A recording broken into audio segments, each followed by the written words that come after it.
let's say someone says, I don't like this cocktail you made me. The first experience might be like, oh, am I safe?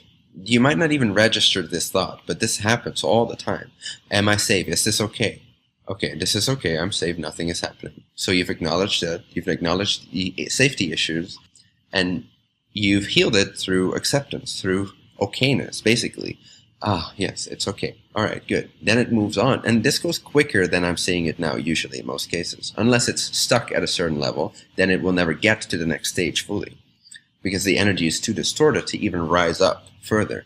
But assuming that, okay, yes, someone didn't like my cocktail that I made for them with great love, but I'm still safe. However, what does this mean about me as a person? What does this mean about my worthiness, or maybe my masculinity, my sexuality? I, dude, made this loving cocktail for this girl that I'm courting, and she doesn't like this. What does that have to say about me as a personal, as a male, as a sexuality, as an individual, as a being?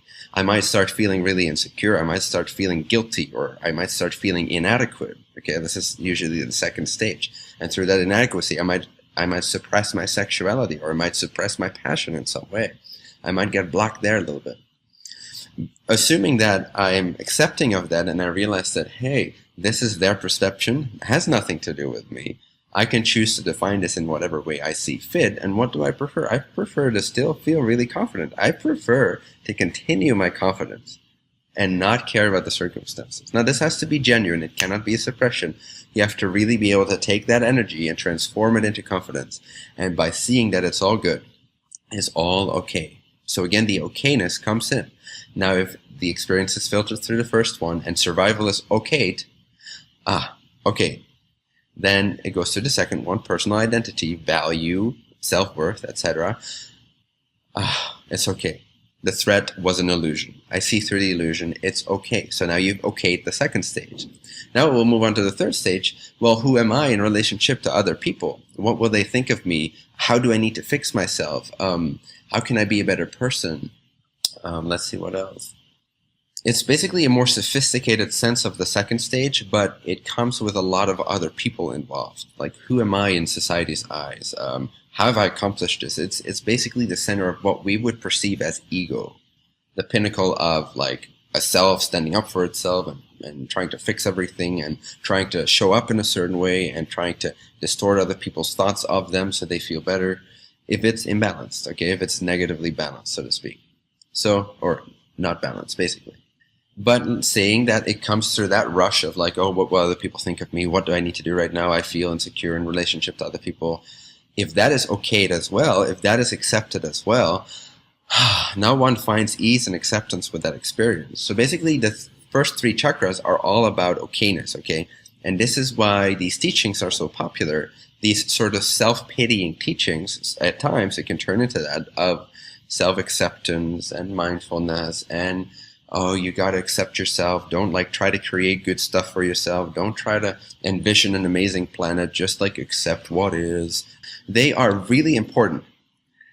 They are really important. I know I'm speaking in paradoxes, but that's because both are true. Okay, they are really boring at some point, but they do have a crucial foundation that needs to be honored. But they should not be idolized as the highest teachings, because they're not. They're the foundation. And in a way, the foundation is the most important. So in that way, they are the highest teachings. But you also need to have the vision big enough to move beyond that at some point. And okay, these experiences, everyday life experiences that get filtered through the lower mind experiences of these lower three chakras, or centers of consciousness, or rays of energy, balance these out.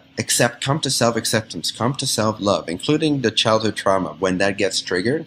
And that is imprinted in those lower chakras, so that will flare up. So if someone says something that you don't like, if something traumatic happened as a kid, that trauma will somehow influence the energy distortion at that level, and it will reply. It will reply in terms of stress. It will reply in terms of feeling inadequate and like you need to defend yourself. It will reply in terms of feeling endangered and threatened and feeling like perhaps you need to stand up for yourself or flee or run away or be scared.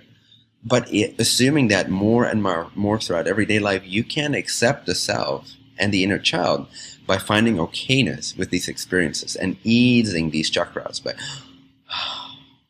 over and over again, relaxing for 2 to 5 seconds and seeing the inherent, innate perfection of light Everything is light. Everything is love. Trauma is love. Trauma is light. Perpetrators are love. Perpetrators are light.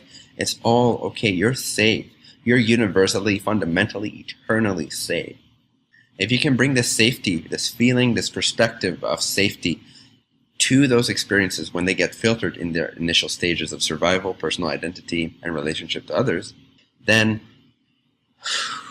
that can relax and the foundation can start to become transparent and clear up itself, so that now these experiences, the energy of any experience, can start to actually reach into the center of the heart and be filtered through or understood from or learned from at a level of learning unconditional love, learning expansion.